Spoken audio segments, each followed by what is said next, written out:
So this is a recorded lecture about the slides that we have been talking about, looking at fetal development, neuralation, or another word to use is neurogenesis, which kind of, I think most of us understand. So neurogenesis, or the origin, the birth, the development of the nervous system. And here we go. So the nervous system, I'm going to try to do it like this. The central nervous system is really what we're going to be focused mostly on throughout the year, but we still will be integrating that with the peripheral. But the central nervous system, we know, changes. It changes a lot. There's plasticity, which means that it's capable of change due to experience and environment. And that happens in a massive way during fetal development and through the early childhood years and adolescence. But it also continues into adulthood. And we'll see the areas of the brain that remain very plastic, and some areas which are still very able to change, maybe just with a little bit more help or repetition. We are also very concerned, we're looking at fetal development, we look at what it is that could possibly interfere with the nervous system being set up in the proper way. And teratogens are anything that we take into our body that can cause some issue with the actual development. It causes some of the cells to go into the wrong area or not go somewhere at all. So we're going to take a look at a little of that. Stages of development, you probably have a pretty good feel for this, that there's prenatal development, that we're looking at conception all the way through birth, infancy, childhood, and adolescence. And in adolescence in particular, that's where we are really going to focus on this area of the maturation of the prefrontal cortex. So we know it's the frontal cortex, or the frontal lobe. We're going to look at the area that's considered prefrontal and why that in particular is one of the last to mature. We talked about how from day one, right, we have the ovum, which is the egg, and it combines with the sperm and forms this thing called a zygote, which is a single fertilized egg, which has the full complement of chromosomes, in other words, all of the DNA that any organism will have. And so once that zygote is formed, it's going to move down the fallopian tubes. Eventually, it'll implant in the uterus, and then we change its name. We say now it's an embryo. And then 8 weeks later, once there's been 8 weeks of development, and until the baby is born, we call it a fetus.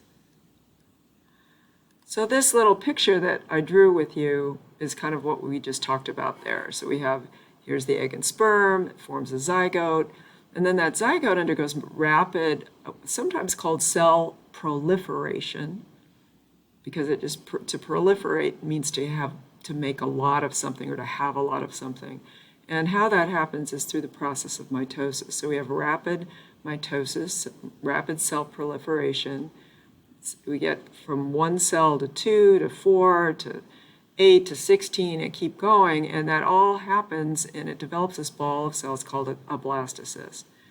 And then that blastocyst gets signals from within that have it differentiate into 3 distinct cell layers. The ectoderm is the outer layer, mesoderm, middle layer, endoderm, and endoderm being the very inner layer. There becomes a hollow ball in the middle. Sometimes we talk about gastrulation.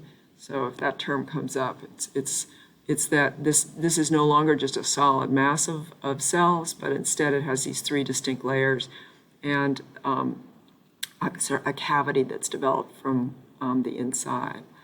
So there you see we go onto the neural plate, where we have a certain set of cells in the ectoderm, which is where the nervous system is going to derive from, this outer layer, starts to thicken and form this thing called the neural plate. And the neural plate then goes through this process called invagination, where it moves inward like this. And as it moves inward, it's going to create a tube on the interior with the cells that are right on the margins, these things called neural crest cells, are also going to move in, but the tube is that which is going to become the central nervous system, and that those margin cells, which I would have to go a little further in this drawing to show that they're also on the interior, they're sort of on this lateral to this tube, they're going to form peripheral nervous system as well as some other structures. Here's the stages of human development. You can look at that again if you want to. So this is a recap too with a much clearer picture. At least you can see the part where the neural plate is, how the neural plate is folding in. This is called the neural fold. This is the NF here. So NP is neural plate, NF is referring to the neural fold. So this invagination process. And then we get it now forming the tube. So this is all, again, the ectoderm now that is now, we have a part of it on the interior like this.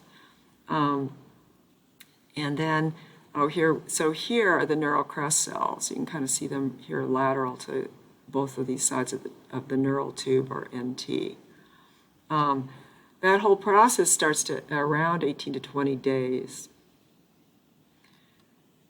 Now, this series of pictures is really nice. It's showing, again, though, sort of the flat version. We see the ectoderm here on the outside.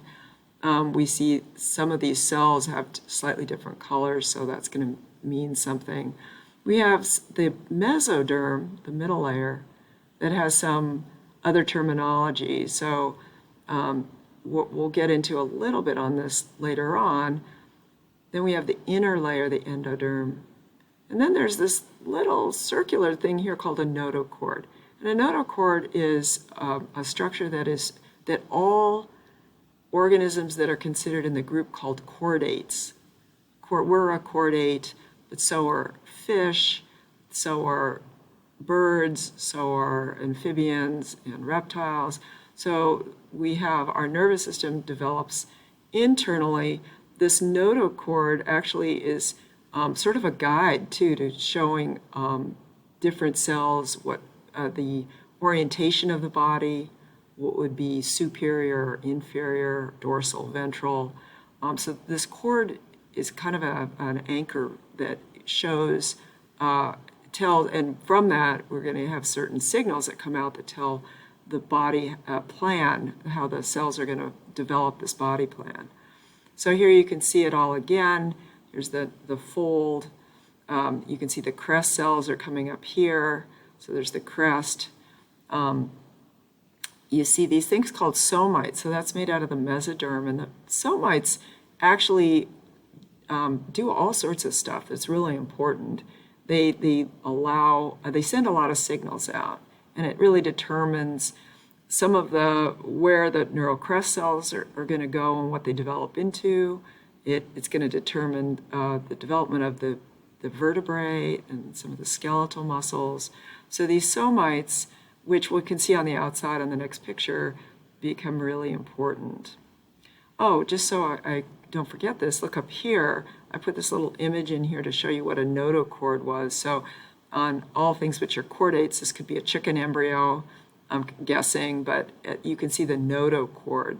Basically, it's very important in organisms that have bilateral symmetry, meaning a right and a left side.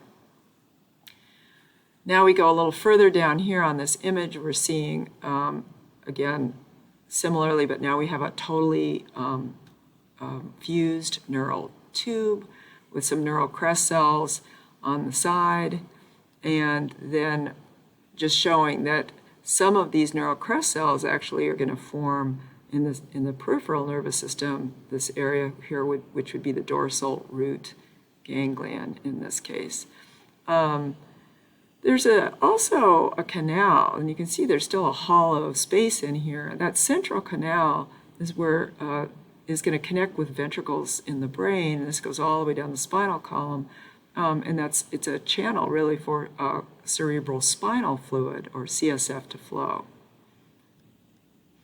So we looked at this, we did a little drawing, we did a lot of annotating. we go from this 3-vesicle stage where that tube starts to balloon out on the top, forming what we call the prosencephalon, or forebrain, the mesencephalon, or midbrain, and the rhombencephalon, or hindbrain, and then the spinal cord.